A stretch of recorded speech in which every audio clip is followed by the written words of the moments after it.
All right, classic song from a classic era. Mustang Sally from The Commitments.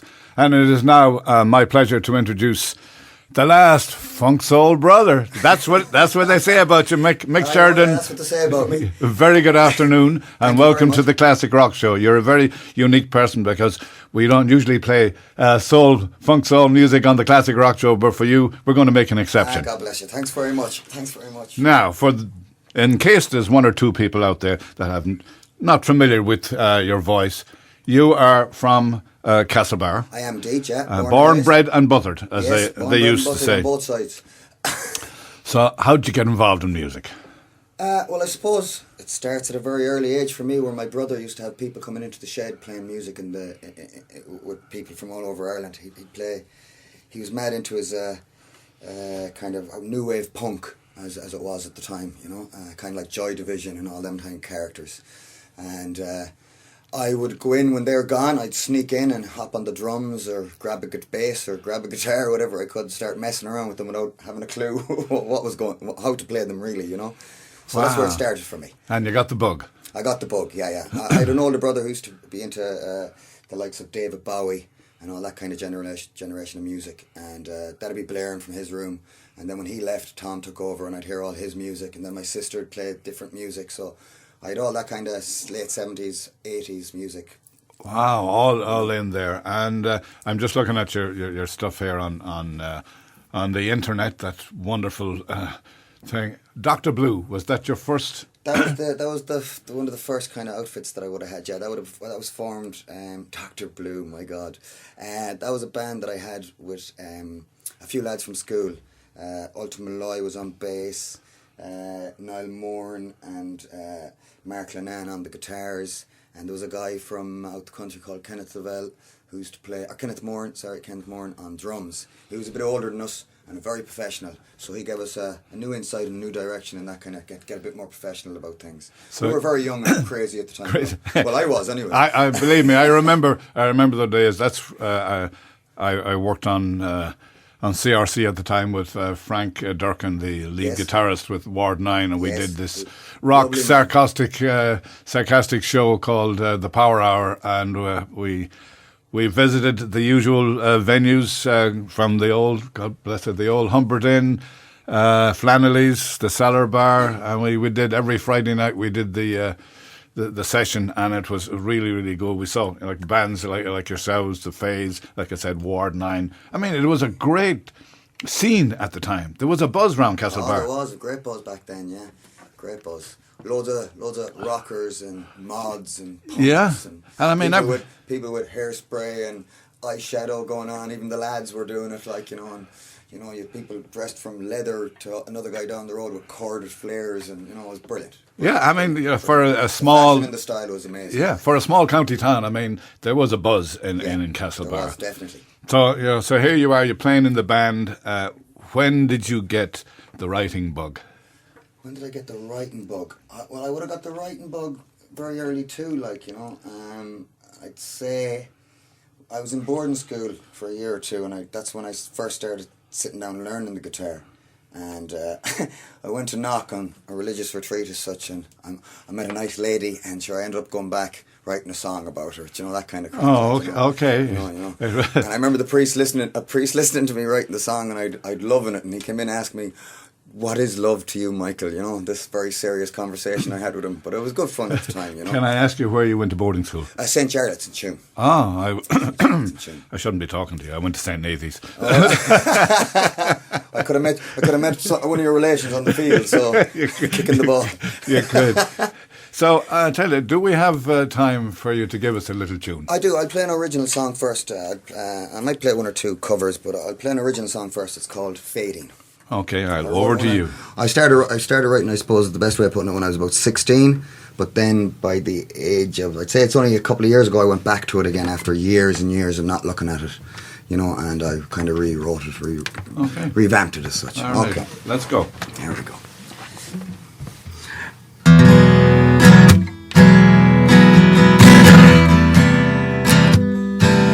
Do da-da-dum. Yeah, I'm fading away to a cauldron of ecstasy. So let it be. Oh, I just wanna see. Just wait. I'm going. Yeah. I look up and all I see are three witches. Yeah, these three witches. They are singing over me. Yeah, yeah, yeah. Fair is foul and foul is fair, and they dare me to look upon my future. Oh, but I don't wanna see.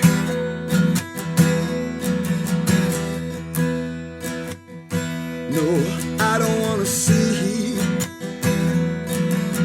Yeah, I don't wanna see.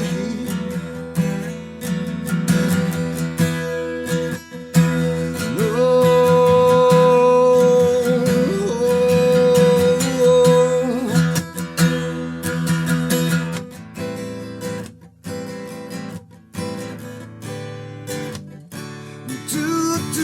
Do what I don't. I see the sun rising from your soul. Do do do do do do do da da dum. Everybody, please come and gather.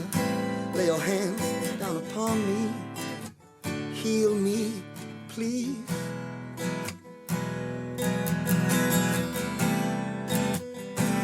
There's a certain sense in the air. Yeah, I smell my future. It's just like the parties that I've had up in. Yeah, yeah, yeah, yeah. Oh, that sweet aroma. It's just like her hair. Oh, baby, now it's all over. Before it's begun,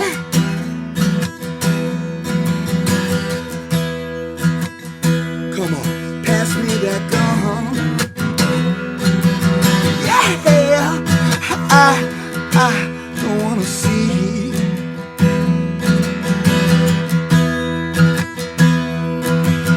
No.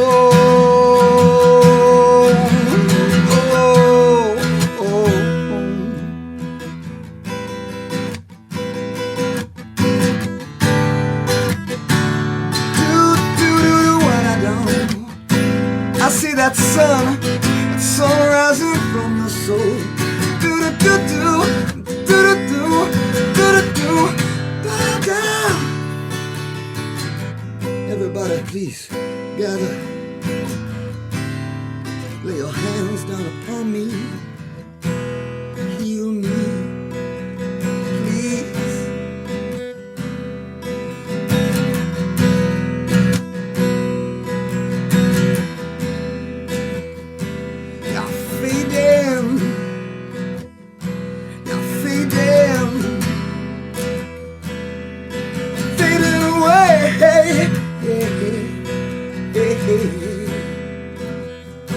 Yeah, I'm gone. Well, I must admit that's crazy. That's a great song. I mean, she had you, that lady. I mean, boy, she was a powerful woman. To be honest, it wasn't exactly about the lady. Now, to be honest, and kind of what the song was about was it was a very low moment in my life. It's more like I'm fading. It's actually a suicidal thoughts kind of song. Like that's. Wow, well, it shows how much I know about songwriting. Well, it's not very explanatory, is it, at the end of the day, too? No, I mean, I can see how deep it is. I mean, because I was watching your face, I was watching, just getting the whole thing, and it was tremendous. So that was your first song. So you knocked around with a load of bands. When was there a time when you say, you know, this pop stuff is not for me. I need to go deeper. I need to get into the soul. I don't think I was ever into the pop stuff, really. I was always, I suppose, no more than saying to you at the beginning that listening to my brothers and all that music. Like, well, that's true. That music. Well, I suppose that music was the popular music at the time, but it was far out there. Yeah. Kind of stuff, you know, not what modern pop music is today. For me, music, I suppose, really caught me when I was about 4 or 5, and I heard like the likes of rock and roll, Johnny B. Good, and all that kind of stuff. Like my party piece when the people had come around.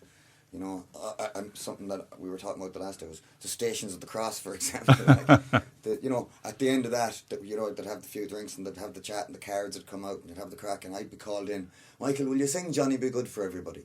So that's when I was a real young, like, you know, before I even got really into music, you know. Yeah, because your era of, you know, growing up was, you know, we had the 70s with the classic rock, with the, you know, the three guitars, the organ, the drums, and the singer, and then we kind of morphed into the 80s, and it went all synthetic, and which is brilliant as well. I loved a lot of the 80s, like a lot of the 80s. Yes, I could never. I was a child of the 60s and 70s, and it kind of, you know, it lost something for me. But then the 80s came. The 80s, I suppose, the first one that kind of came for me was I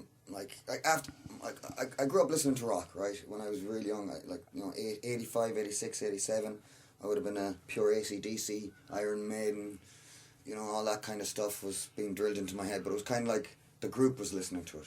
So, you know, I went along with the group, leather jacket, loads of patches, all that kind of long hair, all that. But I was at a teenage disco one night. I think it was got Damien Kane was his name.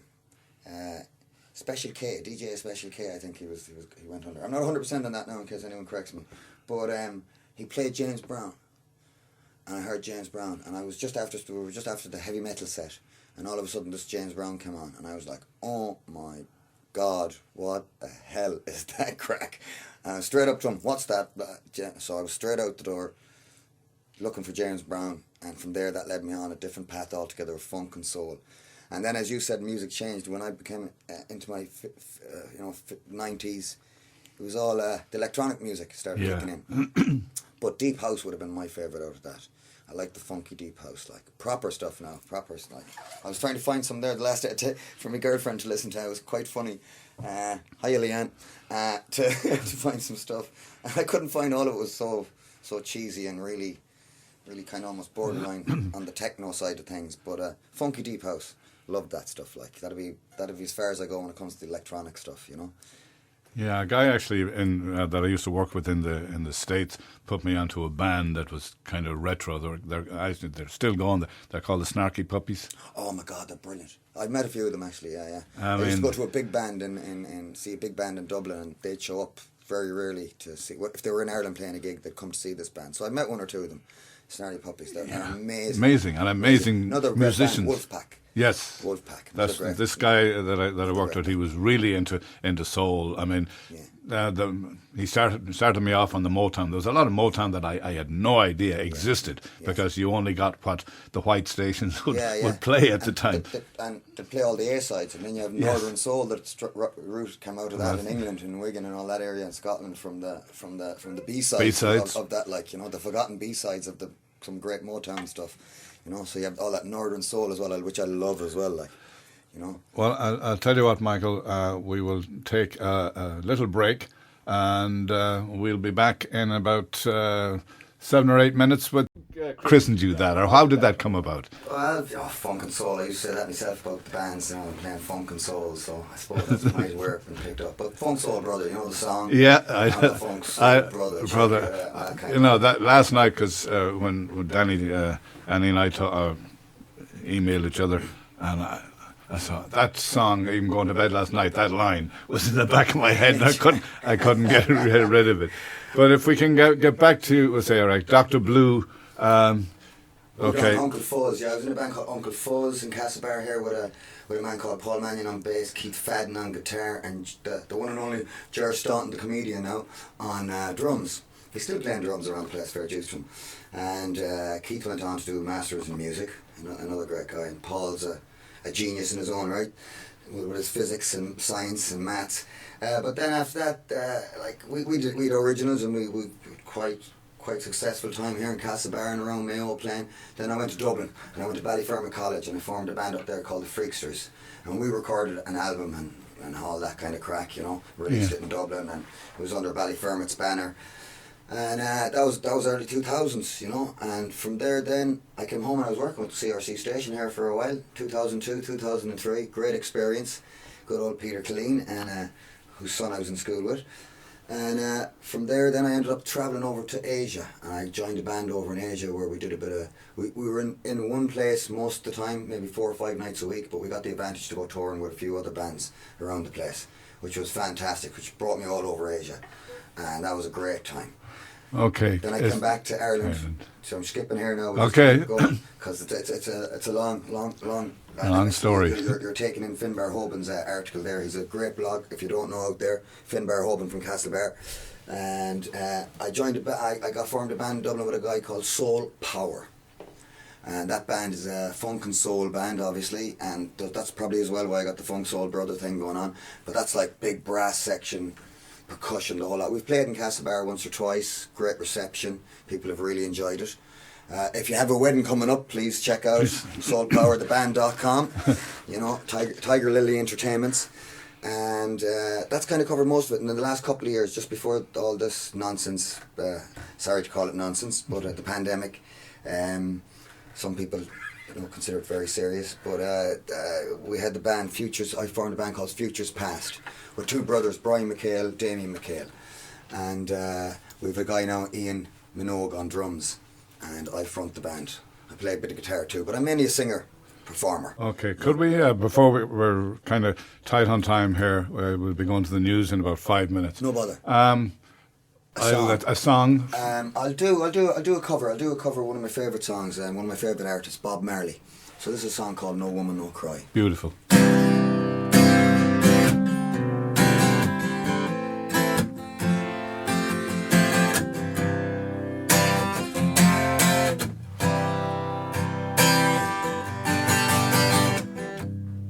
No woman no cry. No woman no cry. Say, no woman no cry. No woman no cry. Said I remember now when we used to sit back in that old government yard in a trench town, observing all the hypocrites as we would mingle with the good people with me. Some good friends we had now, yes, some good friends I lost. Oh, along the way. This great future you cannot forget your past. So dry your tears, dry those tears, I say, hey, and no woman no cry. No woman no cry. Say, oh yeah, little darling, please don't shed your tears. No woman, no cry. Said I remember now when we used to sit back in that old government yard in that trench town. And then Georgie go, he make a firelight as it were, logwood burning on through the night. Then he cook some cornmeal porridge, of which I share with you. Ooh, oh my feet, oh these feet, they are my only carriage. So I guess I got to keep on pushing through now. What you gonna sing? Everything's gonna be alright now. Everything's gonna be alright. Everything's gonna be alright now. Everything's gonna be alright. Everything's gonna be alright now. Yes, everything is gonna be alright. Everything's gonna be alright. Everything gonna be alright. Oh, no woman, no cry. No woman, no cry. One more time, everybody. No woman, no cry. No woman, no cry. Oh, thank you very much, Mike. That's a great rendition of the late, great Bob Marley and the Wailers. No Woman, No Cry.